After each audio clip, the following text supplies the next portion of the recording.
L'homme ne vivra pas de pain seulement, mais de toute parole qui sort de la bouche de Dieu. Voici votre moment de méditation quotidienne.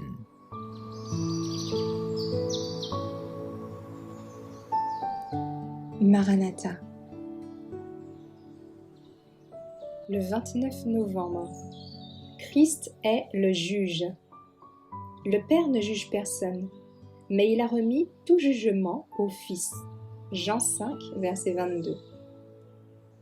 Quand Christ enseignait, il essayait d'impressionner les hommes par la réalité et le caractère public du jugement futur.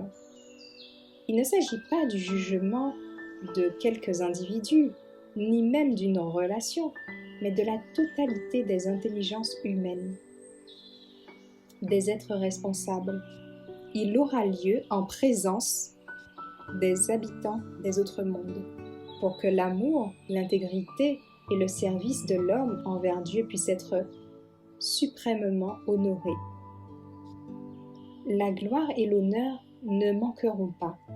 La loi de Dieu sera révélée dans sa majesté, et ceux qui auront assumé une attitude provocante de rébellion contre ces saints principes comprendront que la loi qu'ils rejetèrent, méprisèrent et foulèrent aux pieds est la norme de Dieu pour évaluer le caractère. Dieu fit que le prince des malades de l'humanité fût le juge du monde entier. Celui qui se soumit pour être inculpé devant un tribunal terrestre. Celui qui vint des cours célestes pour sauver l'homme de la mort éternelle. Celui que les hommes dédaignèrent et rejetèrent, et sur lequel ils accumulèrent tout mépris, dont les êtres humains inspirés par Satan sont capables. Celui qui souffrit la mort ignominieuse de la croix aura seulement à prononcer la sentence de récompense ou de châtiment.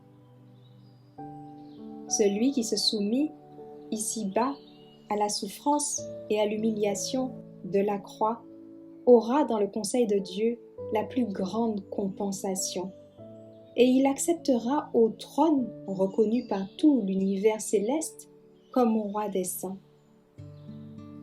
Il entreprit l'œuvre du salut et démontra devant les mondes qui n'ont pas chuté et la famille céleste qu'il était capable d'achever l'œuvre qu'il avait commencée. Au jour du châtiment, de la récompense finale, les saints et les pécheurs reconnaîtront comme juge de tous les vivants celui qui fut crucifié. Un temps de probation nous est accordé, des opportunités et des privilèges nous sont concédés, afin que nous affermissions notre vocation et notre élection. Comme nous devrions faire grand cas de ce temps précieux et profiter de chaque talent que Dieu nous a donné pour être de fidèles administrateurs de nous-mêmes. Le jour de la décision finale sera solennel.